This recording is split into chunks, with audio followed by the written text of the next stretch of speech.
Rockets have revolutionized the way our world works, from the deepest depths of space to the world's most advanced defense systems. Rockets have propelled our society into the world of science fiction. But like all modern machines, rockets weren't always as technologically advanced as the ones we see today. What many consider to be the first rocket was designed by Greek inventor Hero. Hero's rocket, for lack of a better word, was actually a device called a Eolipile. And that can be a tricky word, so here's it spelled out. A-E-O-L-I-P-I-L-E.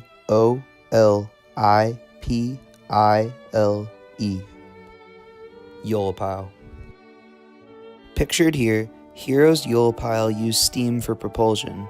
The machine consisted of a sphere on top of a water kettle. A fire below the kettle turned water into steam, and the steam traveled through the pipes to the sphere. On opposite sides of the sphere were L-shaped tubes that allowed the gas to escape, and in doing so caused the sphere to rotate. Now this rocket may not seem like much of a rocket, but this was 100 BC. And with discoveries this advanced, Hero was basically the Tony Stark of his time.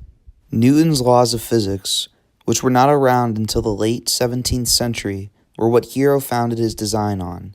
Hero understood these laws of physics and was able to build a working rocket system over 1700 years before Newton got hit in the head by an apple.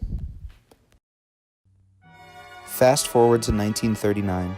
The world is on the brink of its Second World War. Technology has gotten much more advanced and rockets have gotten more advanced as well. Rocket technology changed the way we fought, and World War II was the first time when we saw rockets really make a difference in conflict. Hermann Oberth was a German physicist and engineer. He was born in Transylvania in 1894. In 1923, Oberth published a book about rocket travel in outer space. His writings proved influential. Small groups of engineers and physicists that were part of rocket societies began springing up around the world. In Germany, the Verein für Raumschifffahrt, or the Society for Space Travel, led the way in the development of the V-2 rocket, which was used in attacks on London during World War II. In 1937, German scientists and engineers, including Oberth, gathered on the shores of the Baltic Sea. It was there that the most advanced rocket of its time would be assembled and brought to life. Leading the design was German scientist Wernher von Braun. You are watching captured German films of the top-secret Nazi research center at Peenemünde, a base on an island in the Baltic Sea. It was here that German scientists developed the first rocket to travel faster than the speed of sound. When it was unleashed on London, it gave no warning of its approach. This footage is going to take you through some of the history behind the V-2 rocket, history that I would mess up if I had to explain it all. Leading the German research was Wernher von Braun, a scientist whose passion about space exploration was exploited by the Nazis. Years later, von Braun would work for NASA on the Apollo missions, but now his focus was on London.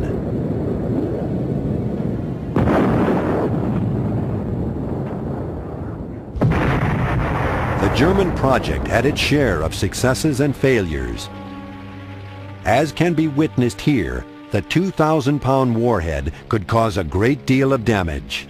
At first, London felt its wrath, but now individual rockets had names such as Washington, D.C., Philadelphia, and New York. Those were the ultimate targets.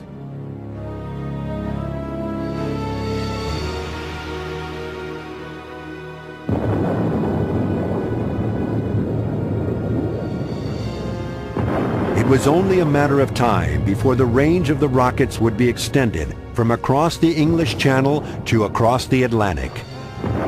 But Allied bombing combined with the loss of launching sites in Western Europe following the D-Day invasion doomed Germany's chance to maximize the use of these weapons of terror.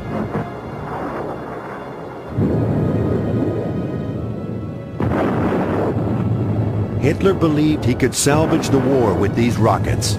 More than 10,000 were fired at the Allies. They did cause initial panic to Londoners when first introduced, but they had little military impact on the course of the war. For the Nazis, it was too little, too late. For them, the war simply ended a year too soon.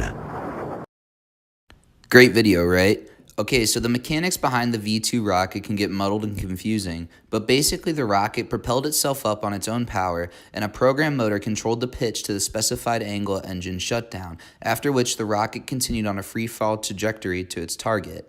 The fuel and oxidizer pumps were driven by a steam turbine, and the steam was produced by a chemical mixture.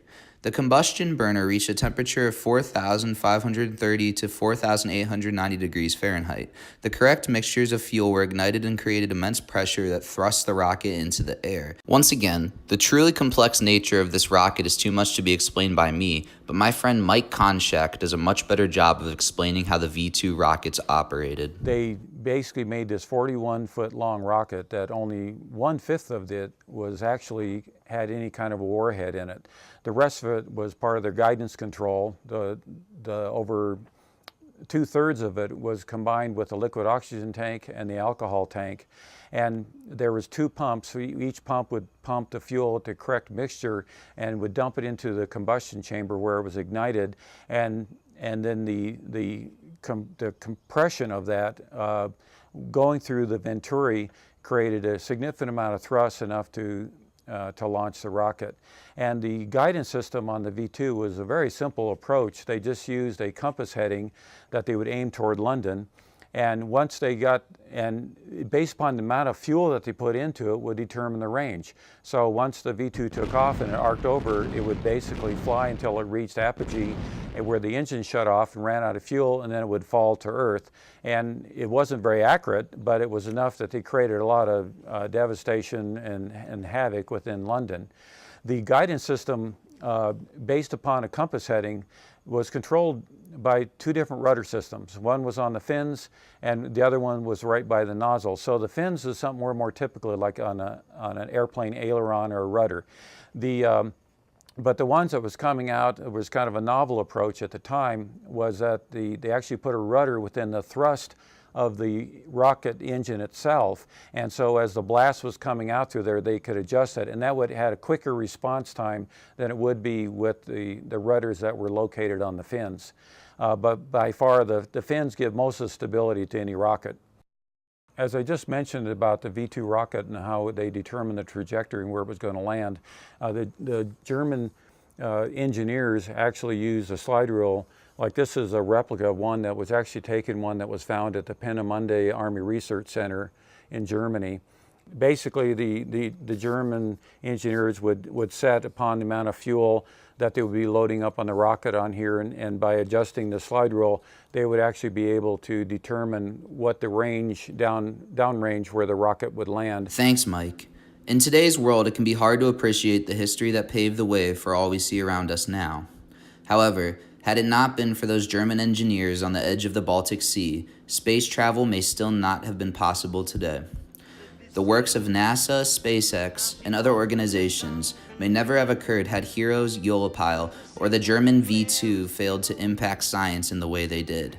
As we venture deeper into scientific design and discovery, and as science fiction becomes science reality, it's important to remember all it took to get us to this point.